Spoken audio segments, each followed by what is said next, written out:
Disclaimer. Trading financial instruments carries risk. This material does not contain investment advice, nor should it be viewed as a personal recommendation, or an offer of, or solicitation to trade in financial instruments. Past performance is not a guide to future results.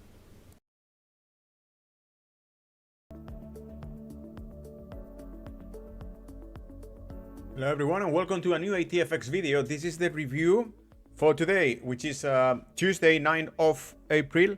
We're going to take a look of a quick review on the market and see what is the main effect of the charts data so far. Let me share the screen with you.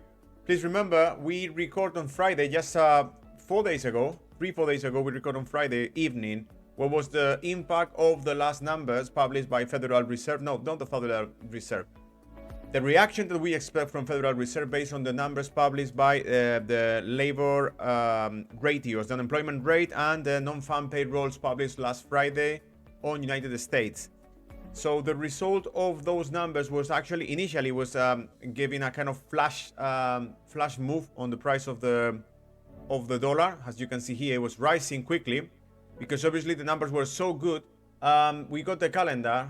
Let's go to Friday so you will see exactly what I mean. But if we check on Friday, 5th of April, you will see the unemployment rate was actually dramatically better than expected. We got the non-farm payrolls, 303,000 compared with 212,000 expected, so much better. And in terms of unemployment rate, was expected to get 3.9% and it was dropping to 3.8%. So the conditions are improving in United States economy. So the main question is, can the Federal Reserve actually cut interest rates with these conditions? I have shared with you on our blog few comments from Federal Reserve. The last one, it was today, 9th of April. Yeah, today, 9th of April, I shared with you the comments done by the, in this case, by Michael Bowman, which is one of the persons who make also comments last week, and I was sharing also with you in some reports last week the comments. But it says, after the publication of United States of the unemployment rate, it was like, while it's not my Vaseline outlook, I continue to see the risk that at future meetings we may need to pay attention, please.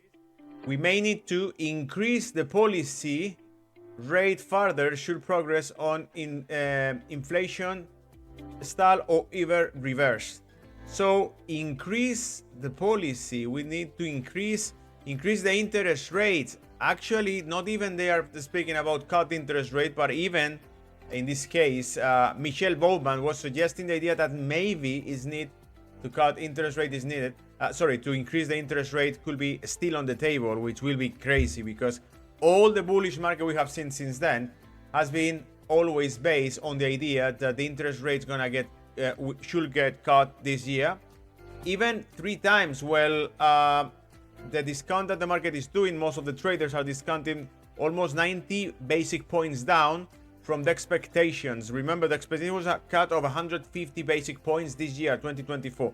Now the market is discounted 60 basic points, which is even less than a half of the with the expectation. So things are not going actually in the direction that we were expecting. And this is something I was insisting since the beginning, since December, since this report. I was telling you, please, there is no reasons to cut the interest rate. Do not trust this movement on the market. Now the market is getting almost flat. I won't say even is not turning in a kind of bearish market or in a negative trend at all. But it's true that since Friday the market has been moving, decreasing or losing certain points in the SP 500, obviously. But it's the same pattern for the rest of the equity index. So it's losing few points, still moving up and down, but we can see clearly that it's losing the confidence it was holding. So this is Nasdaq 100, this is the SP 500, and as you can see, they're just making a kind of lateral movement. Let's move to 4 hours so you will see clearly. And there is another factor I would like to highlight today, 9th of April. It is that if Bowman was mentioned that the option of even the measures to increase the interest rates are not still out of the table, and they will even consider in these options if the inflation is coming back. And please keep in mind that we got the inflation rate published tomorrow in the United States. So if Bowman was suggesting this, One of the main reasons why this situation could get worse is this. You got in the screen right now the movement of oil, and oil is rising. It was in above $92 on Friday.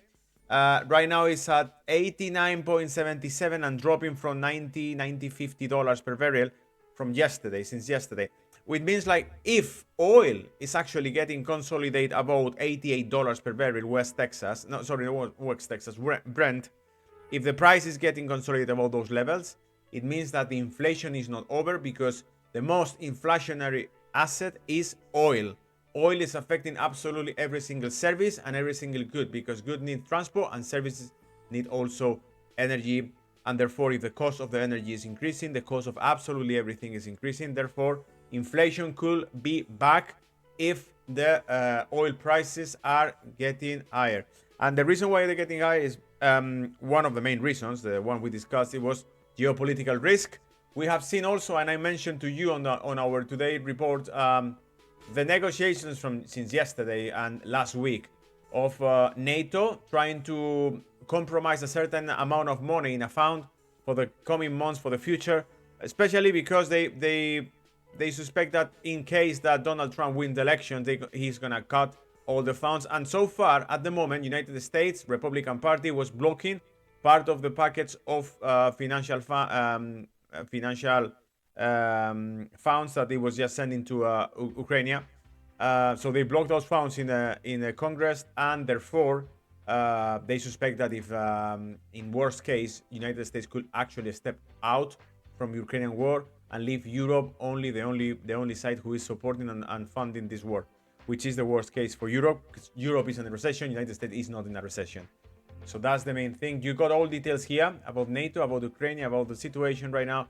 Even the Washington Post was filtering that apparently they know the plans by certain anonymous sources next to or close to Donald Trump, mentioned to the Washington Post that he will be planning to solve this crisis, this war, in 2 steps. One of them will be push Kiev to accept Crimea and Donbass rendition, and the second step will be make a firm compromise with Russia that Ukraine will never join NATO.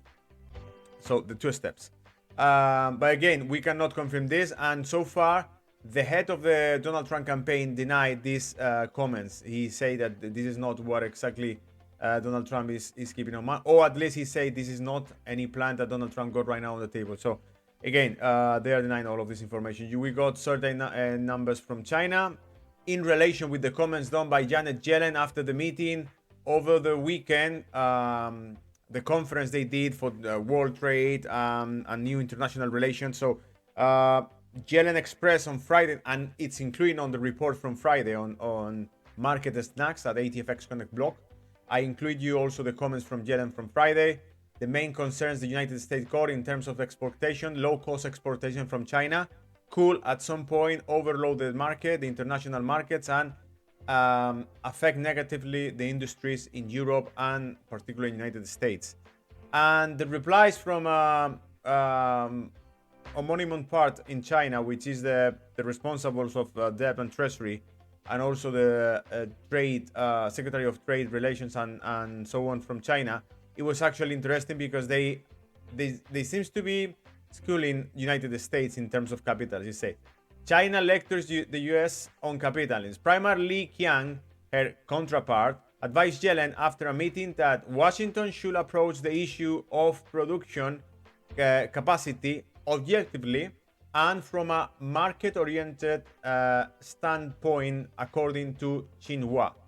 So it's the first, well, it's not the first time actually, but we can see in the recent years how China is more open to make comments like this, teaching United States how they should respect the free market rules and so on, which is shocking because China is a communist, is a country managed by a communist party, and United States, it's supposed to be the father of the free market and what we can on capitalist system. And we can see here is the United States the one who's trying to build barriers and walls against the free trade, and China the one who's saying, no, let's export everything, let's open the markets, because usually they got super low cost production compared with the United States. Anyways, the situation on the market, back to the charts, is expensing oil could cause a new inflation raise, and therefore Federal Reserve is more scared and concerned about that situation. And actually, another market that is reflecting this situation is the 2-year Treasury bond. It's dropping right now, very interesting. But take a look. Since the beginning of the year, we saw how it was dropping based on the expectation of interest rate cuts. The yields of Treasury bonds are moving parallel to the interest rates. So if they are dropping, means that interest rates expectations drop. If they're rising, it means the interest rate expectations are rising. And we can see that for the last couple of weeks has been rising strongly. And since Friday, we were, even this morning, above the level of 4.775 yield, the return on the yield. Right now it's in 4.738, but it's dropping. But again, I believe they broke up an important resistance here. If we, in the coming days, we see the 2-year bond is quoting above the 4.75% yield, it means that actually the interest rate cuts are moving forward, and we should not keep strong expectation on interest rate cuts in the coming months. So take a look and follow this chart closely, because it seems to be one of the main indicators of what is the sentiment of the interest rates policies here on the chart. You can see. And remember, tomorrow again, inflation rate gonna publish from the United States, so we should keep an eye on that inflation rate, because it's the main factor in the equation to estimate if they should or should not increase the interest rates. So if tomorrow the inflation is higher than expected, then for sure they probably gonna reconsider the position of the interest rate cuts. Okay, we have seen index dollar, euro dollar. Obviously, in that scenario, euro dollar will be dropping. And that's my point and my theory since the last 2-3 months. I have been mentioned this chart many times. This is my view on what should happen in euro dollar pair. Sorry, as you can see, I believe the next few months, even from now on to the next year, we should see how euro is getting weaker against the dollar, because again, Europe is in a recession, the United States is doing well, and therefore money is gonna move to US dollar assets. And probably sell the euro as an asset. So the main assets are going to be US dollar assets and United States assets, bonds and so on. Even you got the German bond is giving to you 2.88%, while the United States bond is giving to you 4.7% on returns. And obviously the economy of Germany is in recession, negative growth rate, industrial production is dropping, and in the case of the United States is exactly the opposite. So that's why I believe the money going to move naturally to the dollar, sell the euro, buy the dollar, and therefore bearish euro dollar trend on the market. Gold is extremely strong right now. Take a look. We are going all the way to the main target, which is $2,400, about $2,400 actually, but let's say $2,400 as the main goal. Why? Because it's just the simple projection we are taking from this channel. Boom, boom. So this is our expectation, and so far it's going well, because as you can see in our 50% pivot point of the whole range of price, it was actually the only red candle, the only negative week. It was when the price was reaching the $2,200 per ounce. So right now I believe the next target, the next goal is $2,400, and then we could maybe see a pause. But it's very interesting to see a strong dollar with a gold rising, because usually gold is a substitutive good of dollar. So if dollar is getting weaker, gold is rising. But what is weird is see both rising, and one of the reasons maybe is because the same reason why oil is rising. Geopolitical risk is increasing. Iran and Israel are getting closer and closer to a war. I have seen in social networks how some troops from Hezbollah are moving from the north, from Lebanon, south of Lebanon, to the border with Israel in the north. So therefore, an escalation of this war could happen even in the coming hours, so tomorrow. And in that scenario, probably we're gonna see both oil and gold rising in price. Equities we already have seen it, and we also need check on equity for European Union, DAX 40, Germany. You can see the German market is right now moving back to 18,000 points, 18,100. This morning I was mentioned also in terms of market that we probably will see today's 9 market. Where is market? With all market view. I mentioned in the case of DAX 40 is also showing declines falling more than half of percent point in today's session and probably heading towards 18,000 points compared with the 18,600 points reached in March, by the end of March. So that's why I believe you can see clear on the chart that it's moving back to 18,000 probably. So let's keep an eye also in European equity. I think that's all. I hope you find this useful, and remember, if you appreciate it and if you like it, please give me a thumb up. And also, you got my contact. Where is my contact? You got my contact over here. Like and subscriptions, thumb up please if you appreciate the content. And if you want to contact me, you got my email address right there. You can send me an email. I can include you in the newsletter for free, or even I can just prepare any particular report based on your favorite assets. But contact me or leave a comment on the video and we're gonna keep in touch. Okay, take care. Bye bye.